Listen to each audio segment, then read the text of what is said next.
안녕하세요, 뉴스반장입니다.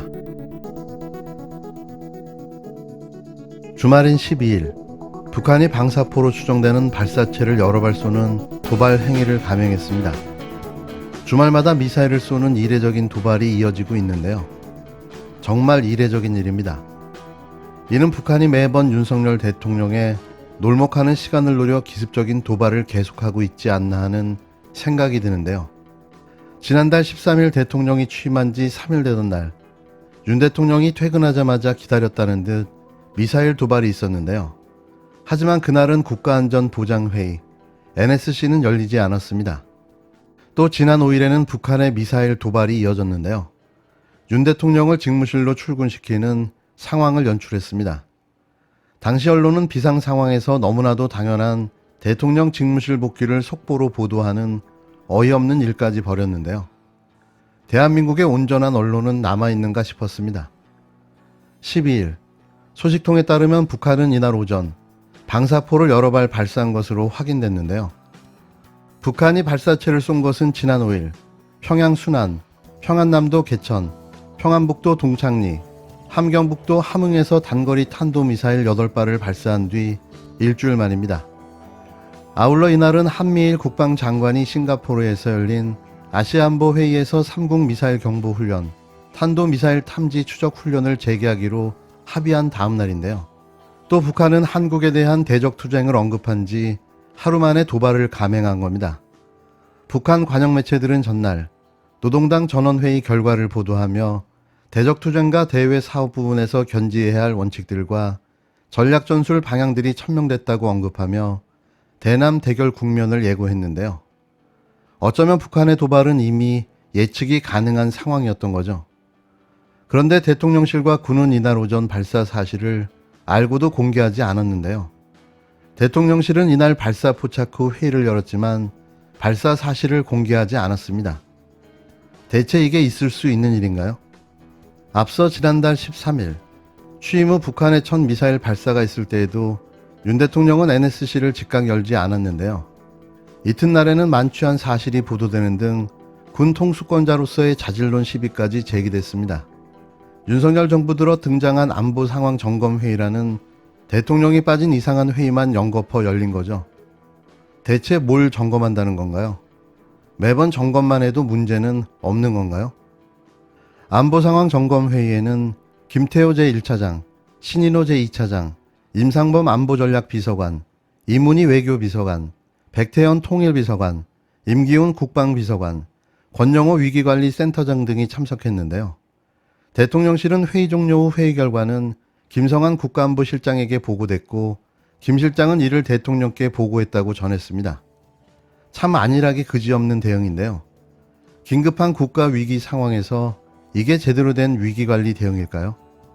대통령실은 통상 오늘처럼 사거리가 짧고 고도가 낮은 재래식 방사포의 경우 관련 사실을 수시로 공개하지 않았다며 오늘도 이런 상황을 감안해 국가안보실에서 기민하게 대응했으나 즉각 발표하지 않은 것이라고 애둘러 설명했는데요.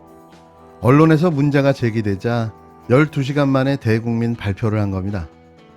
이런 상황 속에 윤석열 대통령과 부인 김건희 씨는 극장을 찾아 팝콘과 콜라를 먹으며 영화 관람을 즐겼는데요. 영화 상영 이후에는 배우들과 만찬도 함께 했습니다. 이 정도 되면 국가의 컨트롤 타워가 없다고 봐도 무방한 거 아닐까요?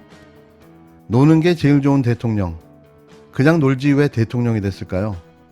무능력도 문제지만 아무것도 안 하는 놀목 대통령이 더 큰 문제입니다. 윤석열 정부 들어서서는 일단 미상의 탄도미사일이라고 발표를 해놓고 제가 이 표현은 잘못된 거라고 지적하고 있습니다만 그리고 이제 재원 고도 사거리 분석해서 때로는 방사포라고 특정해서 나중에 발표하기도 하고 추가로 그래왔거든요. 지난 5월 12일 정부 출범 윤석열 정부 출범 이래 첫 번째 발사체에 있을 때 워낙에는 미상의 발사체라고 하던 걸 미상의 탄도미사일이라고 일단 발표한 다음에 그 다음날 그중 일부는 방사포였다 특정했거든요. 근데 이번에는 12시간 동안 발사 사실 자체를 공개하지 않다가 12시간 지나고 나서야 방사포라고 했거든요. 지금까지 해오던 바하고 좀 다르죠. 지금은 일단 발사체가 발사되면 미상의 탄도미사일이라고 발표부터 했잖아요, 먼저. 만약에 그렇게 발표해버렸다면 오전 10시에 어제. 아마도 낮에 있었던 브로커 영화를 관람한다든가 아니면 그 이후에 있었던 칸에 갔던 영화인들과의 일정은 취소됐거나 취소하지 않았다면 크게 비판이 있었겠죠. 네. 아마도 그런 영향도 없지 않았을 것 같은데 그런 얘기는 그냥 없습니다. 윤 대통령은 12일 오후 김건희 씨와 함께 서울 시내 영화관을 찾아 영화 브로커를 관람했습니다. 전날 성북동 나폴레옹 빵집에 들려 빵 쇼핑에 나선 데 이어 이날도 역시 시민들의 불편은 아랑곳하지 않는 교통 통제 속에 영화관을 찾았는데요. 역시 주말에는 놀먹입니다. 하지만 이날 오전 북한이 방사포로 추정되는 발사체를 여러 발 쐈고 대통령실은 관련 회의를 하고도 이 사실을 공개하지 않았는데요.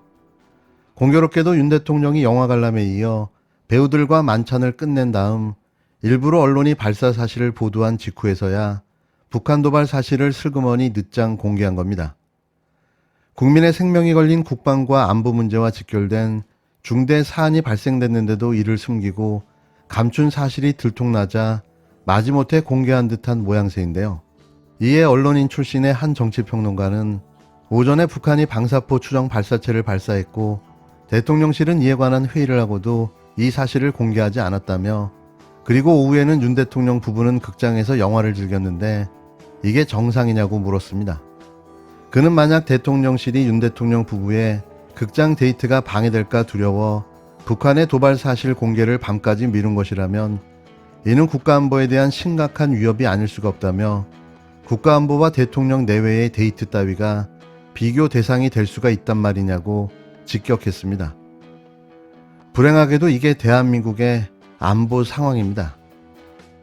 국내 휘발유와 경유값이 이틀째 최고가를 경신했습니다. 고유가는 전 세계적인 현상으로 물가 상승과 경기 침체를 자극하고 있지만 우크라이나 사태 등 국제정세 불안이 계속되면서 탈출구를 찾기가 쉽지 않은 상황입니다. 11일 우리나라 휘발유 가격이 역대 최고치인 2,064원을 기록했습니다. 문제는 아직까지 안정화될 만한 신호가 보이지 않는다는 건데요. 전국의 리터당 평균 휘발유 가격은 그제보다 7.8원 올라 역대 최고치인 2,064.59원으로 집계됐습니다. 이전 최고치였던 2012년 4월 2,062원을 10년 2개월 만에 넘긴 건데요. 제주도는 2,137원, 서울도 2,129원까지 가격이 치솟았습니다.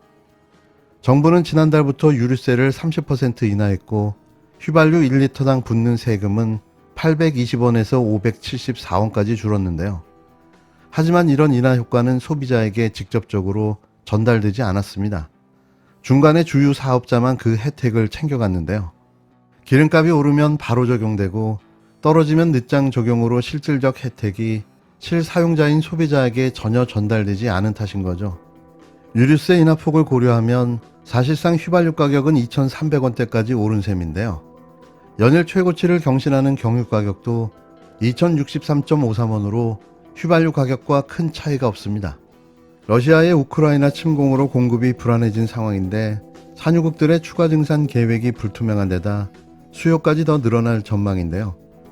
지난 4월 2년 만에 적자로 돌아선 경상수지가 휘발유 가격 상승으로 더욱더 악화될 것이라는 우려도 나오고 있습니다. 이런 상황에서 윤석열 정부는 대체 뭘 하고 있는 걸까요? 아무런 대책도 문제에 대한 인식도 안일하기 그지없는데요.